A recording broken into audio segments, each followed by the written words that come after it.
welcome to yet another edition of the Stats and Stacks podcast, where today we're talking about UFC 262.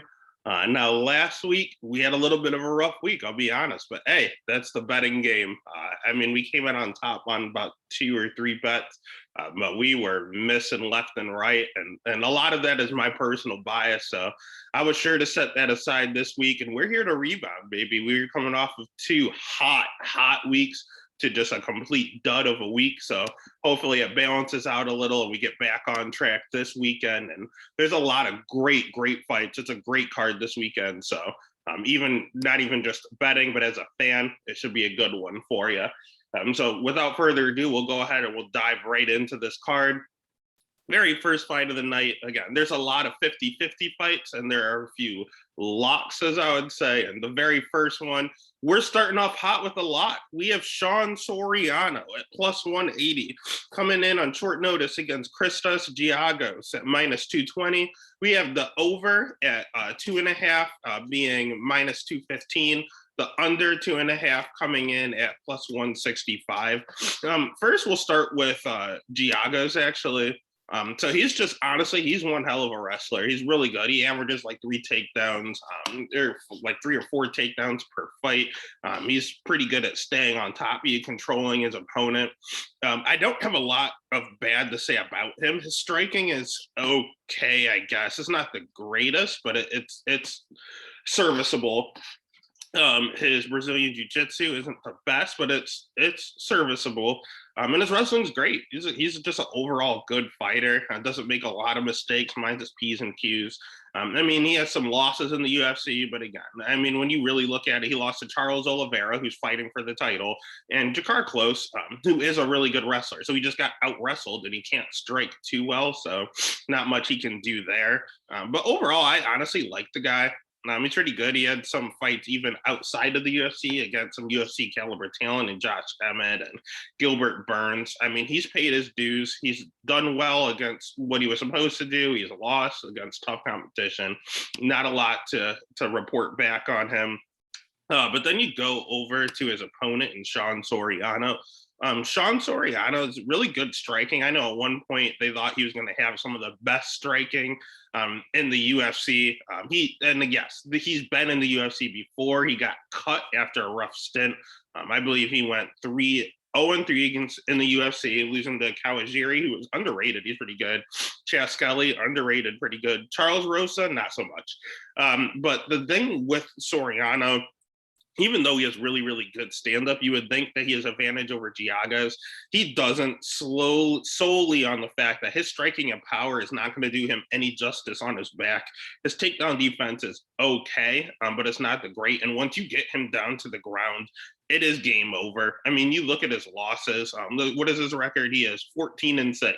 And if you really go back and look at his losses, you have him taken down and getting rear naked choke. You have him getting taken down and rear naked choke, taken down and ground and pounded, taken down and Darce choke, taken down and controlled by Chas Skelly, taken down and rear naked choke. So, like, if you're seeing a common theme, if you get this guy to the ground, he's not getting up. It's game over.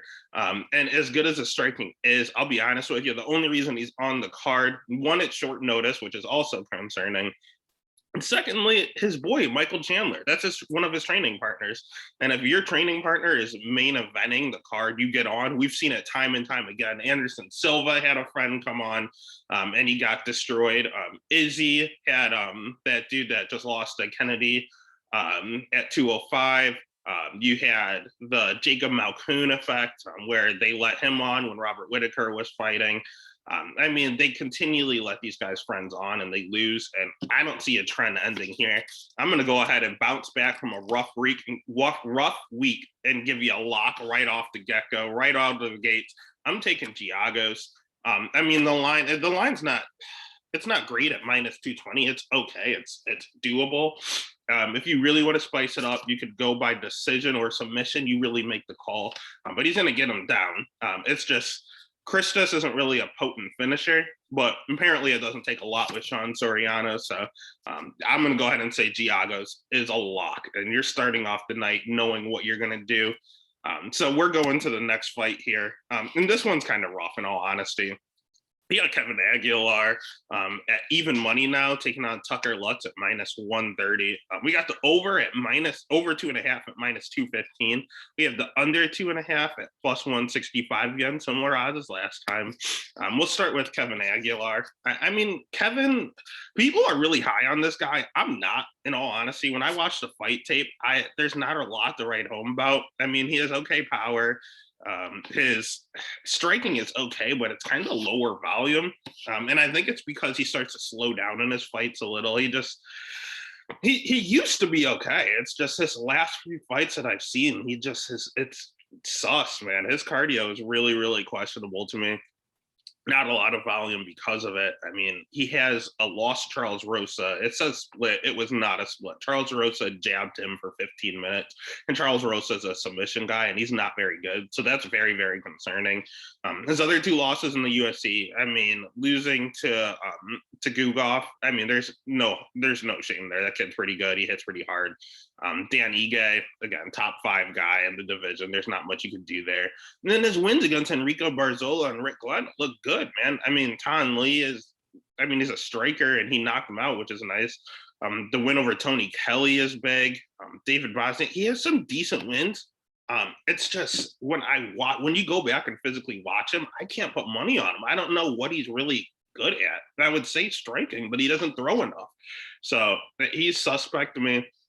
Only problem is he's fighting Tucker, and I'm telling you right now, Tucker Lutz is not UFC caliber either. He's one of these Dana White Contender Series guys. He had to go on twice. He even get a contract the first time because Dana said he was boring. I mean, in the first fight, you saw his striking. It was pretty okay, but he slows down as well. So he started off fine, and then he started to slow down and let the opponent, the Chase Gibson, come back in and make it a little greasy. I mean, the second fight he came in and he wrestled the entire time, and he looks good doing it. You see the tools. He's okay wrestling, okay kickboxing, but his cardio, it's like at the end of the second round, midway through the second round, he slows. So neither one of these guys are really UFC caliber, in all honesty. So I would say dog or pass, but it's only even money. With Kevin Aguilar, there's not a lot of value there. So, I mean, at that point, the only other thing is Aguilar has a really, really questionable chin. He tends to get, if not knocked out, rocked a ton in all of his fights. Again, Tucker doesn't necessarily hit the hardest either. So if you really want to juice it up and you need to bet this fight, I'd probably go either Aguilar. I'd probably just go the under 2.5, in all honesty, at +165. But do not touch this fight. It's very, very low level competition. And it's up in the air. It's a 50-50 fight with no value on the dog. Don't touch this thing. If you have to, absolutely do it. If you think Lutz is going to win, go the over. If you think Aguilar is going to catch him, go the under. That's the only way I would bet this fight to get any sort of value. And I know we mentioned low-level competition, so let's go ahead and go to the next fight at Priscilla Cachoeira against Gina Mazzani. Man, we have Cachoeira coming in at, see, when I read the stats, it was at +165. I've seen her in some books all the way up at +190. Money is coming in on Gina. Mine had her at -215. We had the over 2.5 at -245, under 2.5 at +195. We'll start with Priscilla, who's awful. You look at her record, she's 9-3. All 3 of those losses came back to back to back in the UFC because she's not UFC caliber. She had some really, really easy wins going on, really questionable competition, fighting people that are 3-4, 3-5, 3-1, 0-4.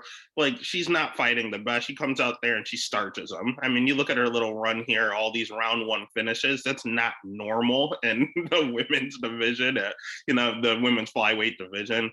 She has zero technique. She just comes in and swings. She doesn't move her head. She doesn't have any sort. She does not throw anything down the middle. She just comes in and swings hooks, berserker style. Not the greatest wrestling defense. I mean, she has a lot of power, I guess, with these knockouts. And again, you got to see who she's knocking out, people that don't even have professional wins, or they only have 3 wins or things like that. She's not knocking out the best competition, and she got exposed. I mean, her first fight, you can't really fault her coming in against Valentina. I don't know what the heck they were doing. Someone needs to lose their job for throwing her in with Valentina. She gets her ass whooped as she should. And then the concerning thing is her next fight against Molly McCann, she gets taken down. Like, Molly McCann is a British boxer, and she was taking her down at will. That's questionable. That's where the red flags came up. And Luana Carolina is not good either. And she came down and she took her down. Like, I don't understand. They can take you down. You're in a little bit of a situation. I know she's coming off a win in 40 seconds against Shayna Dobson. Yes, the Shayna Dobson that's 3-3 currently in the UFC. So you want to talk about not being UFC caliber, that person has a 500 record in the UFC. But again, the game plan is to take her down. And that's exactly what Gina does, man. Gina comes in and all she does is wrestle because her stand-up is non-existent. She can't handle herself on the feet. She cannot take a hit at all. Like, this girl, I've seen her against Julia Avila, Macy Chazan. All they do is come in and they blitz this girl, and she crumbles under pressure. I mean, I'll try to give her a little bit of a pass, considering that was at 135. She made the move over, and the reason she's such a big favorite at minus 220 and some bucks, the James Krause effect. We talk about it week after week. This dude and his coaching stuff, he will give you the best game plan. If you can execute, you can win. Is hands down what it's going to be. And I trust that he's going to come out and tell her, why on earth would you strike with Priscilla Cachoeira? You go out there and you take her down. And that's exactly what she's going to try to do. I mean, that's why the line is so high. It's just you have someone that can't wrestle that hits super hard going against someone that does not like to get hit. So it's really kind of a crapshoot here. You're going wrestler versus striker. You're going good coach against someone with bad competition. So, I mean, at that point, in all honesty, I'm gonna pick Gina just because of the James Krause effect and the strategy. And then when it comes to a bet, I'm going dog or pass, man. In all honesty, especially the way the line's moving right now at plus 195 and stuff like that for Priscilla, I'm going to go ahead and just take a shot on the dog. So I wouldn't bet a ton on that. But if you're feeling good after the first two fights, you can take your shot, but do not throw it in any parlays, and do not throw Gina in any sort of parlays. She could be a problem. I just wouldn't trust her with that.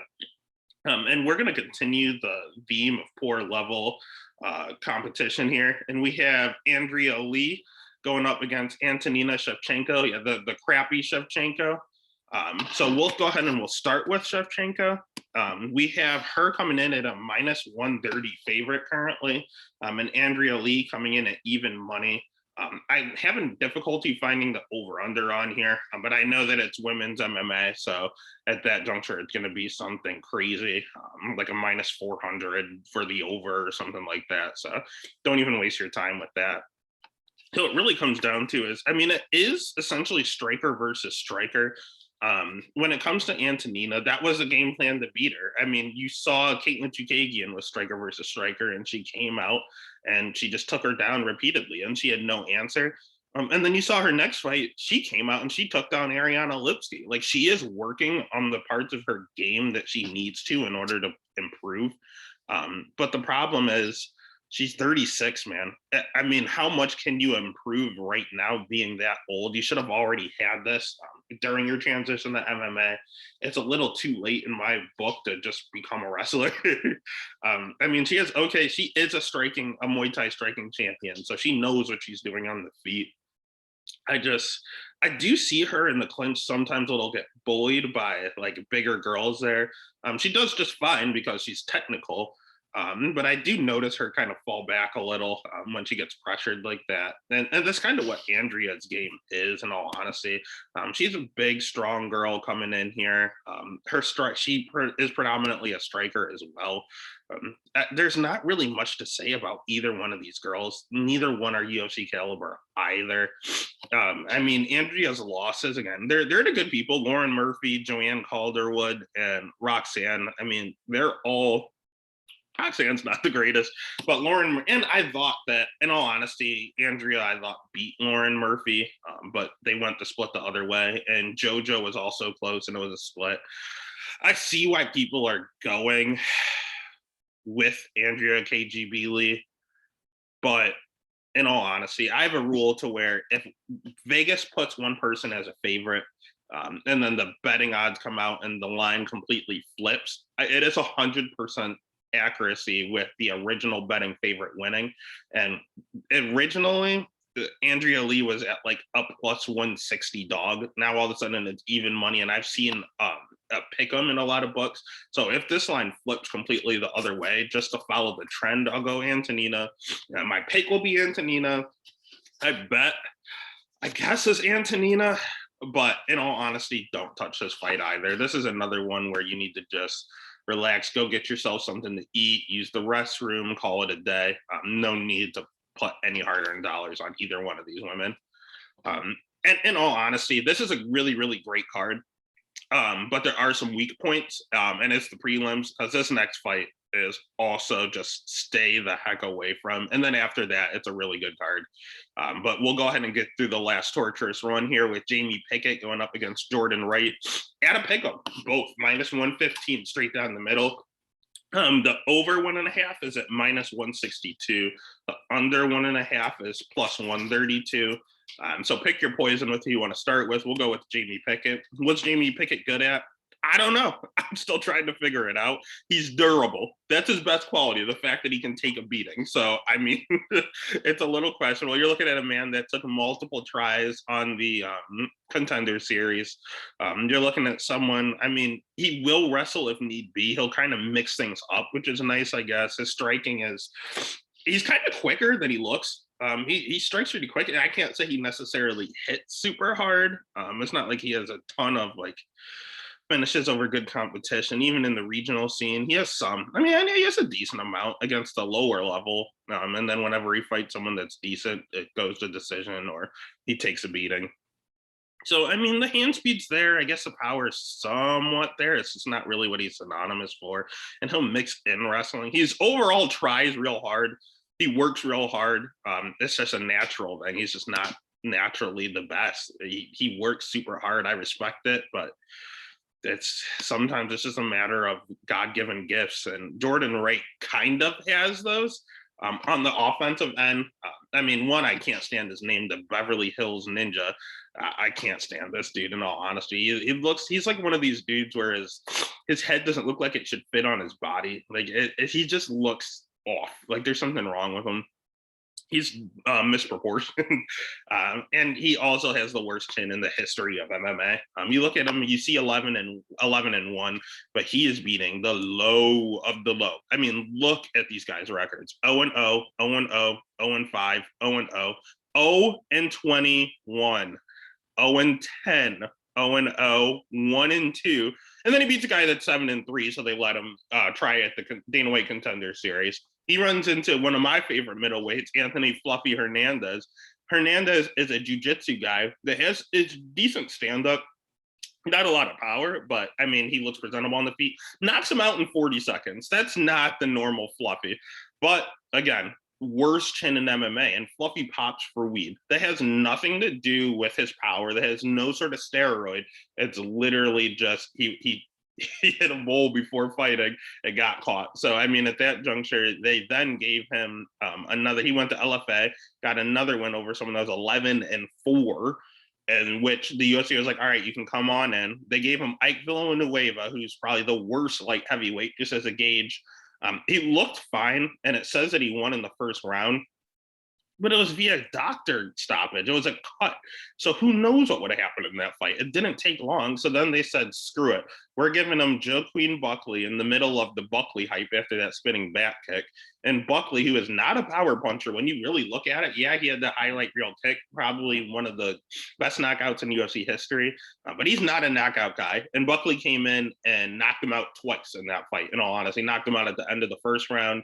He was slurring his speech and stuff in the corner. They let him back out, and he gets starched in just 18 seconds in the second round. So when it comes to Jordan Wright, great hammer, great stand-up, cannot take him. All you have to do is catch him once. And I am not trusting anyone with my money that can get knocked out by a jab at any given moment throughout 15 minutes. So I'm going to go with Pickett. I would even bet Pickett since it's a pick 'em. I don't like it. I would prefer not to.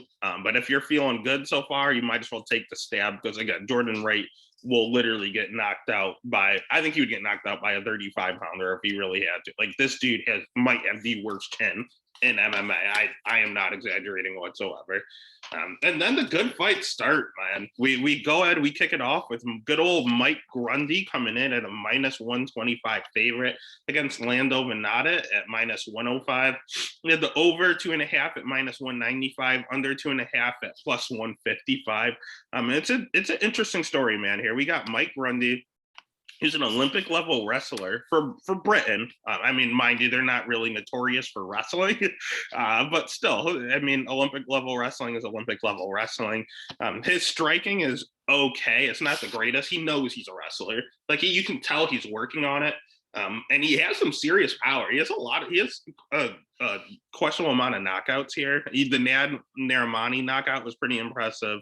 I mean, he hits pretty hard, in all honesty, and he's pretty decent on the ground. When you look at his wins, arm triangles and key locks and guillotine, he has one hell of a squeeze on him, and he knows it. That wrestler's grip, baby. He knows his bread and butter, and those are the type of people I trust. The people that know how to win, what they're best at, and just executing that by any means necessary. I mean, his cardio can get questionable, but I think that's more of him being 34. And as a wrestler, you generally have that gut check. So I wouldn't say he has a bad gas tank, but you can considerably see when he slows. But then he just goes back to his bread and butter, and he can stall, take his breath a little as he's shooting it on a leg, and then go ahead and finish it. So I actually like Mike Grundy a lot. Not bad losses. Movsar Evloev is probably, in all honesty, in my opinion, the top 5, top 10 guy in that division. He's very underrated. No one knows who he is. But Grundy had him finished a lot of times with the anaconda choke, with the guillotine. He has a tight squeeze. It's just, I don't think you can tap this guy out. He's 12-0 for a reason. That guy is the real deal. Like, that guy is good. And then his other loss coming via triangle choke. It's his fourth professional fight, man. He's learning. He definitely took him down. It's a triangle. I didn't personally see the fight, but if it's a triangle, the guy was on his back. So most likely he was young. He got caught while he was on top. So, I mean, not the worst losses in the world. It happens. I like Mike Grundy a lot. Lando Venata is one of these dangerous guys, man. He's not the greatest, but he makes you work for every single thing you have to do in there. I mean, it's weird because he wrestled D1 for like a semester. It wasn't a really long time. And I know he's a state champ in high school for wrestling. You don't see him use it at all. Like, he predominantly comes in as a striker. You look at him and you just think of the spinning wheel kick he hit on Medesi. I mean, you look at the Bobby Green series where he fought him to a draw, and then his very last fight where he lost to Bobby Green. You look at Yancey and Mark DeCasey. It's not like he's losing to terrible guys, but he's losing to the middle tier. He's also beating some middle tier, I guess, with John Medesi and Yancey. It's just, you can wrestle this guy, and it doesn't make any sense. He came in, he started his career as a wrestler. That was his background. His wrestling is wrestling, and somehow that's how he loses his fights. It doesn't make any sense. He's at a terrible camp at Jackson Wink. My God, how the mighty have fallen. That camp is absolute trash. Let Maurice Green be an example of that last week. It's just, and his cardio is also kind of questionable. He's another one where he doesn't gas, but he does slow. He gave Tony Ferguson hell off like a week's notice. But again, it's just, he gets taken down in every single fight, and he's fighting strikers. So it's really, really concerning. The biggest comp I see is like Jakar Close. And he's a wrestler, and he got taken down a million times. So, I mean, that's all you can do. I like Venata. He's on a little bit of a skid here. With alternating wins and losses, and I think he's going to lose again. I would almost put Grundy as a lock if Venata didn't possess so much power. But if you're giving me Grundy at -120 as an Olympic wrestler going against someone who loses due to wrestling, it's looking like a lock category. So go ahead and take Mike Grundy and bet Mike Grundy, in all honesty. Trust that guy. Then we move on to Ronaldo Souza as the favorite, minus 120. Andrew Muniz coming in at minus 110. The over 2.5 is interesting at minus 120, under 2.5 at minus 110. Yeah, everything's even money basically because no one knows what the hell to do with this fight. And I'll tell you exactly why. Souza, old. Everyone looks at Souza and he's so good. He's decent on the feet. He is a wizard on the ground. Some of the stuff he pulls off, I don't even get how he does it. And he can get it there because he's a phenomenal wrestler. He's so good. The problem is he's 41, man. And you look at his losses. You look at his record and you go, oh my God, he's lost 3 in a row and he won and then he lost before that. But you also have to consider how he's losing. I mean, when you look at the guy's entire career, I mean, it dates all the way back to, gosh, what is this? 2003. He was fighting in Jungle Fight. Goodness. So you look at his entire career. Get rid of these grappling bouts because he's always working. You have him. Let's see. His first loss was his very first fight. That's 2003. Ignore that. So his first loss outside of that was to Gegard Mousasi, who is a Bellator or was a Bellator champ. Luke Rockhold, a former UFC champ. We have Yoel Romero, fought for the title 3 times. Robert Whitaker, former champ and #1 contender. Kelvin Gastelum was 1 round away from being the champion. Jack Hermanson is a top 5 guy. Jan Blachowicz split decision 2 fights ago. At light heavyweight, the man went up a weight class at 39 years old and lost a split to the current champion at 205. And then you look at the Kevin Holland fluke loss. I mean, getting knocked out off when he was on top. He came out and did what he was supposed to do. He took Holland down, and then Holland just caught him off his back with some craziness I've never seen before. So, I mean, yes, he is 0-3 in his last 3 fights, but he lost to a top 5 guy. He went up a weight class and lost to the current champ via split decision. And then he got knocked out by one of the weirdest knockouts I've ever seen. It was a little fluky. So is he that bad? He's not. He still kind of has it. It's just that 41. That might be the reason Kevin Holland was able to knock him out like that, because he's getting old and that durability goes, man. It's just, if he fights a striker, he's in some serious trouble. The only good news for him is that he's not. He's fighting Andre Muniz. And you know what Andre Muniz is? A 10-year younger version of Jacare. This man's jiu-jitsu is legit. It's good. It's damn good. Like, it might be, outside of Souza, best in the division. It definitely is, in all honesty. I might have them 1A, 1B, but his striking is atrocious. It's bad, man. And his chin is questionable. He gets dropped almost every single fight. I mean, he had a win over Antonio Arroyo, which was, Antonio Arroyo is bad. He's not good. He's a joke. He was a fluke. I don't know how this man's in the UFC. And yeah, it says unanimous decision win, but that was a sweat watching that. I honestly might have even given it to Arroyo. That's how close it was. Bartos went in, put his head in there, got caught.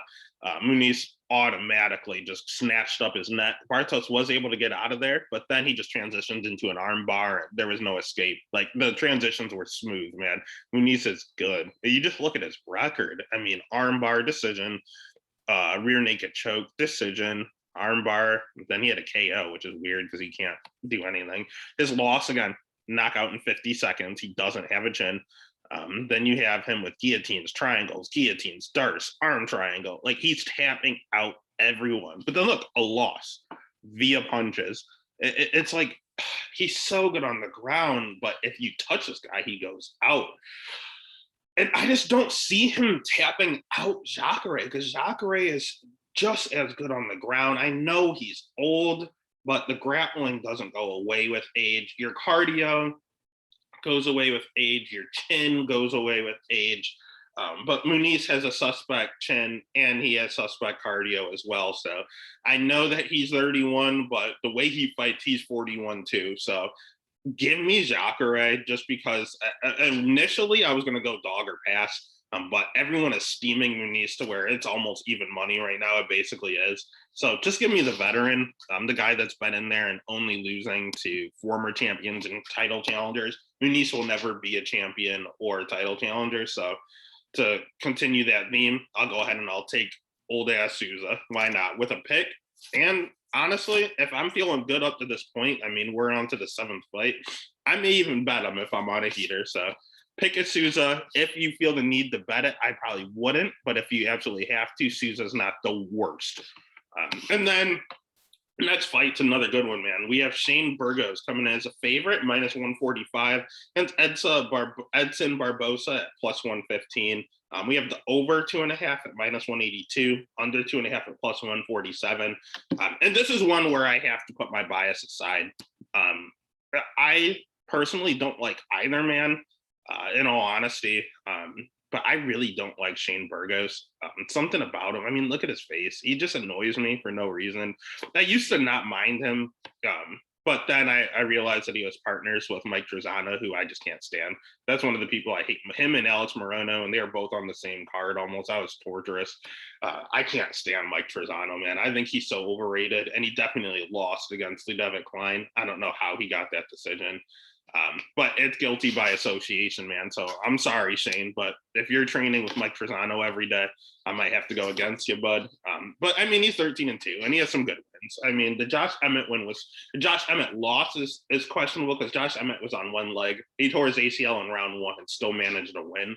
And Emmett's good, but I don't think he's good enough to beat you on one leg there. So that was really concerning about Shane Burgos. The Makwan Americani fight. Makwan was up. He just had no gas tank, and Shane Burgos took over, did what he was supposed to do. The Cub Swanson split. I mean, Cub's old, man. That's questionable. You need to go out there and at least decision Cub. I know he's hard to finish, but you got to make it pretty unanimous. The loss to Calvin Cater. Calvin whooped his ass, and justifiably so. Calvin's good. He's really good. So not a lot of loss, not a lot of shame there. In all honesty, Shane does what he's supposed to do. He comes out and beats who he's supposed to beat, and he loses to the ones he's supposed to lose to. Not really much to say about him. I mean, I also don't like that he's a wrestler. He wrestled D1 and doesn't wrestle at all in his fights. At all. He just wants to pressure you. He's a big pressure guy. He will be in your face nonstop. The stand-up's pretty good. It's decent. But again, I just wish he mixed things up a little bit. Maybe his ground game is really questionable. You don't see it because his takedown defense is good. It's really tough to get him down. He doesn't use it offensively at all. And maybe that's because he's bad on the ground. I have no idea. But all I see is a wrestler that just pressures you and strikes the whole time. So it makes me question his fight IQ, but he's 13-2. So it's working. I get it. It's just he's going up against someone that only strikes. So it has you kind of questioning the game plan, considering, I mean, Edson, he's old too. He's 36. This is only like his second or third fight at 145. He waited really late in his career to drop a weight class. He's good on you think about all the spinning back kicks like Terry Edom, the highlight reels. And you look at the people he's fought. I mean, compared to who Shane Burgos fought. I mean, he fought Marquand as well, fought Dan Ige as well, Paul Felder, Justin Gaethje, Kevin Lee, the GOAT Habib, Tony Ferguson, Michael Johnson. I mean, you're looking at these losses. It's like he's losing to guys that aren't just at the top of the division. They're at the top of like all time in the division. So there's no shame in really any of his losses, in all honesty. Cowboy, Jamie Martin. There's literally every single person he lost to has been or could have been champ. So there is no shame in his losses. And Shane Burgos just simply isn't on that level. It's just Edson you can kind of get to by pressuring. You look at the Gaethje loss, the Felder loss, the Ige loss, Kevin Lee. I mean, really, they just pressured him. Habib, if you get in this guy's face, he needs space to work.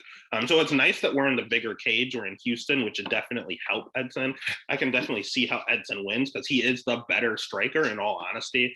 It's just he's 36. Shane Burgos is young. He's hungry. And the one thing Edson struggles with is pressure, and that's all Shane Burgos does.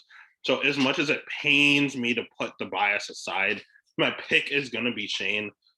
And I was going to say, well, at least if you're going to bet it, just go with the dog since he's the better striker. But that pressure, man, and he hits kind of hard, Shane. So I'll pick Shane, and I'll even bet Shane if I am.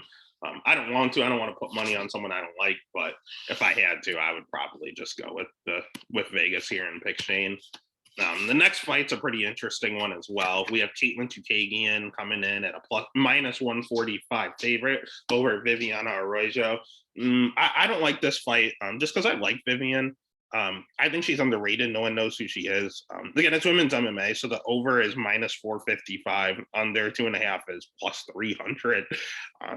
I like Vivian, man. She's good. She's old, so giving her Caitlin already, it's almost like a number one contenders fight, in all honesty, because 25 is just cleaned out. And if you get a win at 125, you get Valentina. Like, that's your reward, basically, is what's happening here. She already fought Caitlin, so I really believe if Vivian wins, she's going to get Valentina. And Vivian's good, man. She hits real hard for the division. Her stand-up is probably the best. Even I put it on Valentina level on the feet round one. The problem is she's a women's MMA fighter who gasses, and that's not usual either. So the power is unusual. The gas tank is also unusual, and I don't think it's going to get any better considering she's 34.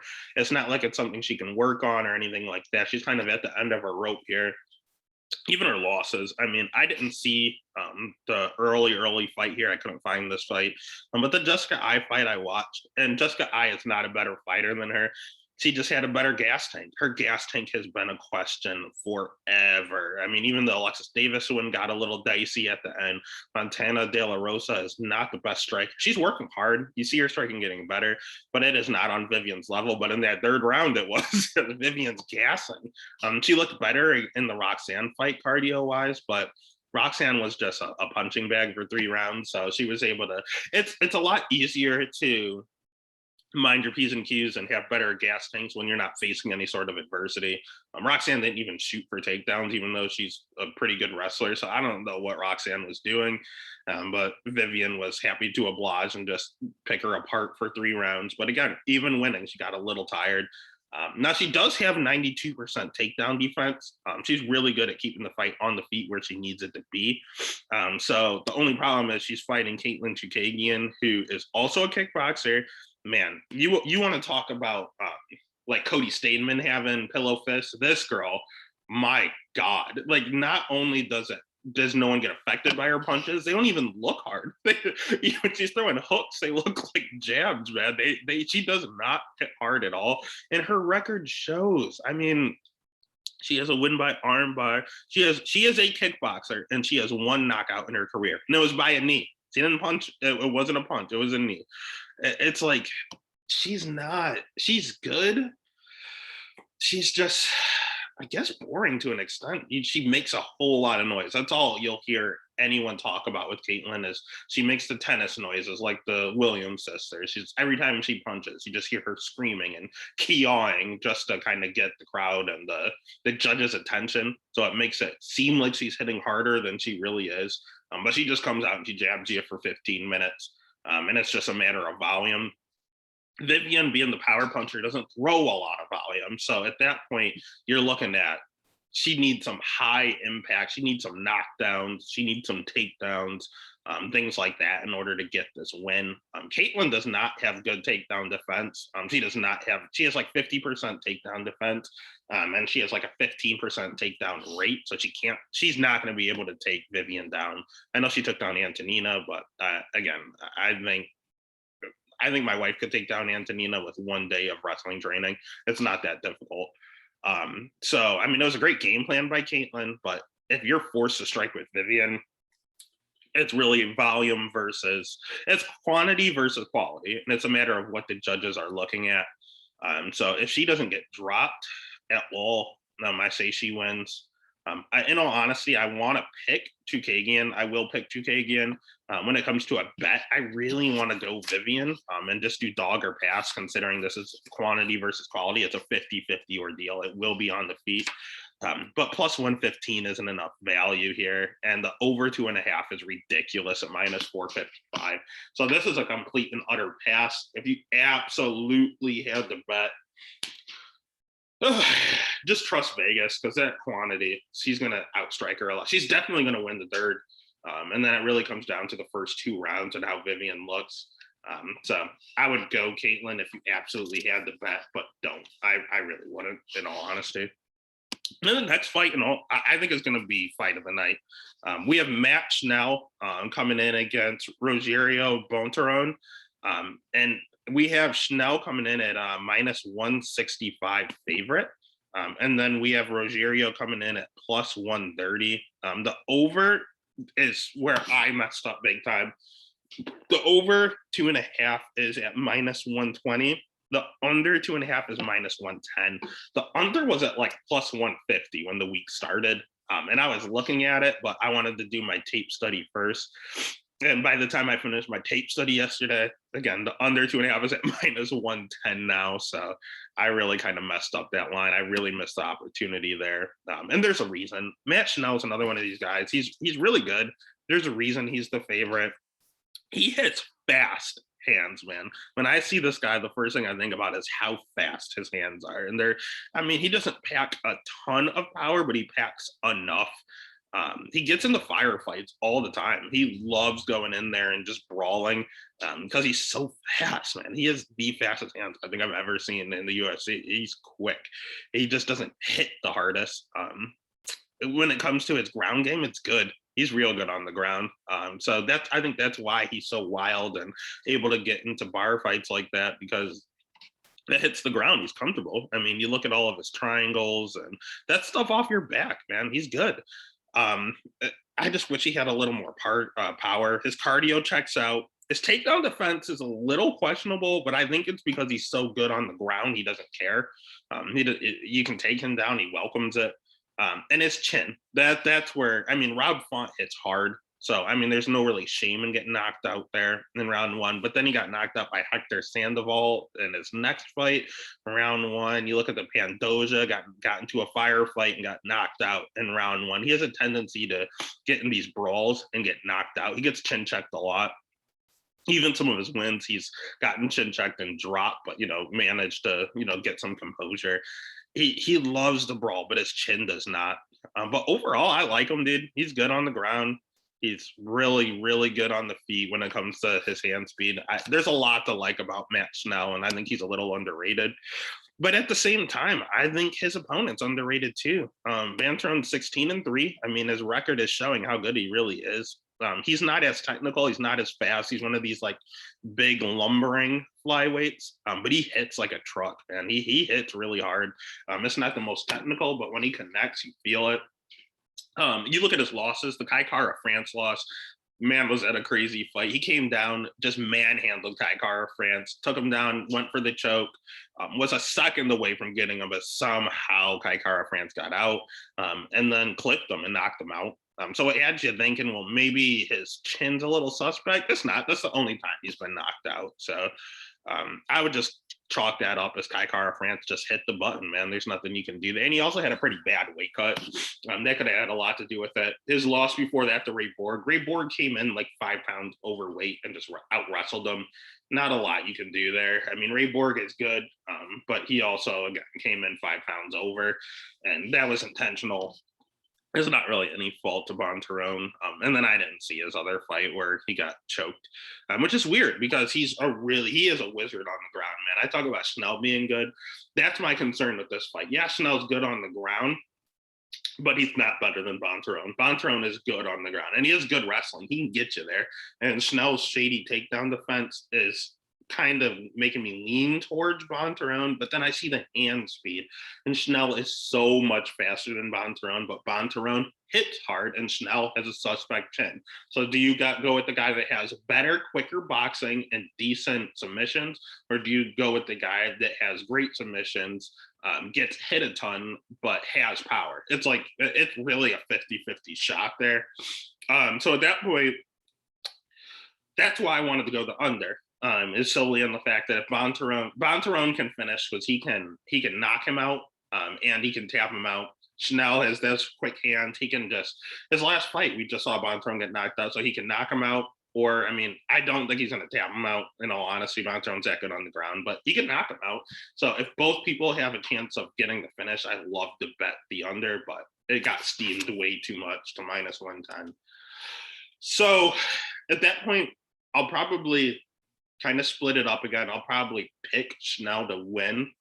But if I'm betting it, if you have Bonterone at plus 130, it's dog or pass. If it's a 50-50 fight, give me the dog for positive money. So if I'm betting it, and I might take a shot contingent on how my week is going thus far, if I'm up, I'm probably going to take a stab at Bontarone and try to pad it even more.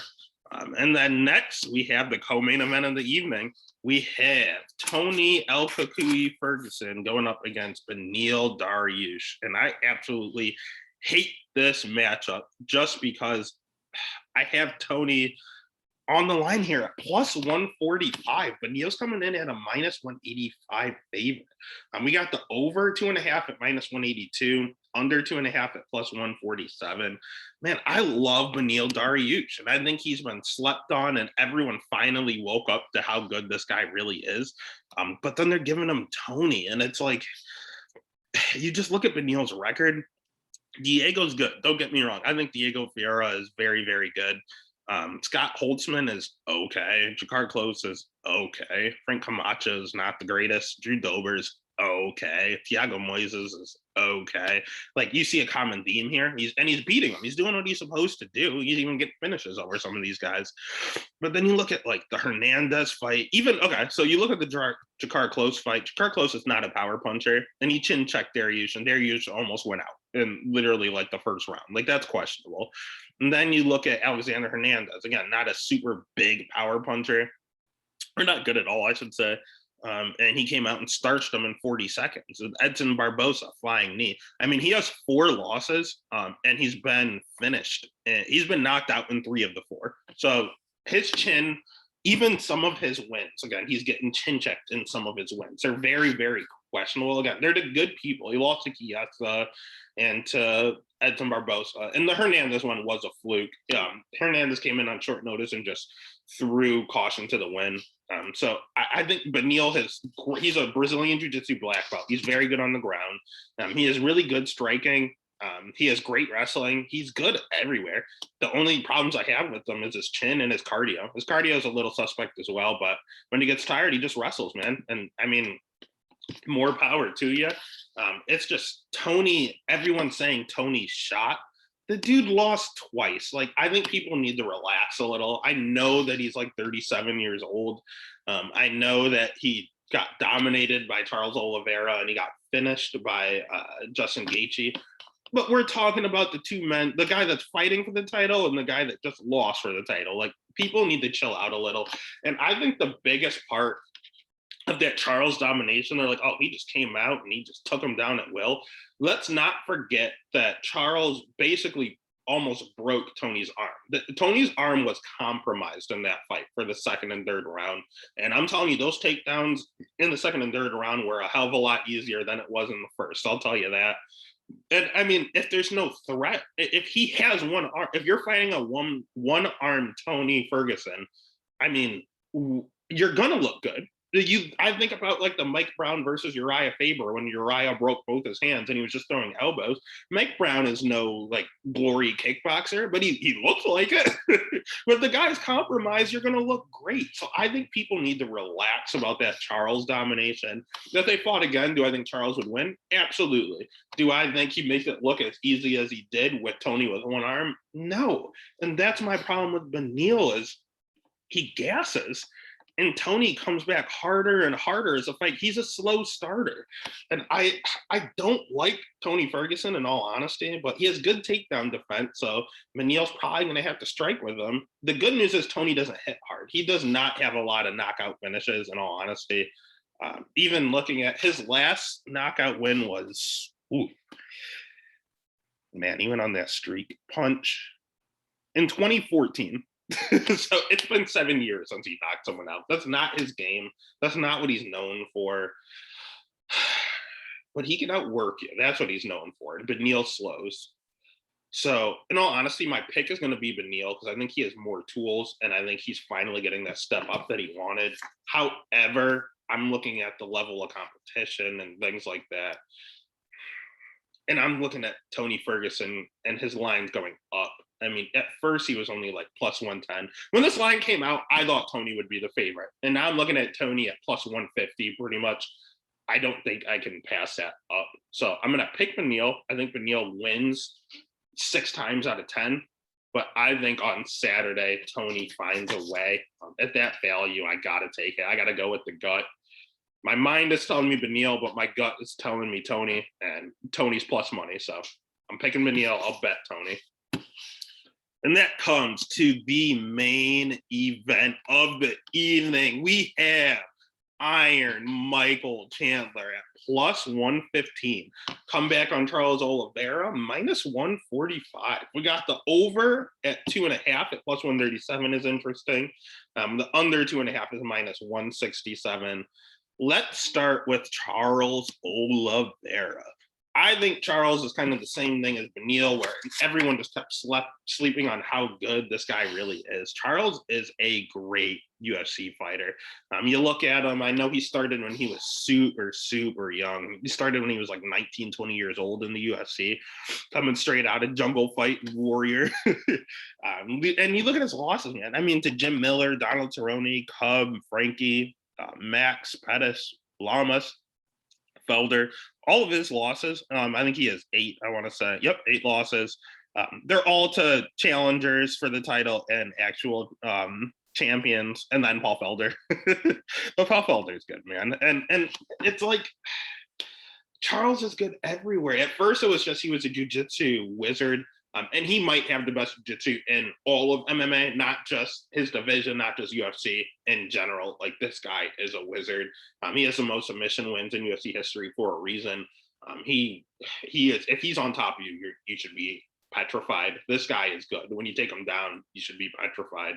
I love Charles Oliveira. I love his game. I love the way he fights. He's one of these, he's so good on the ground that he's carefree on the feet.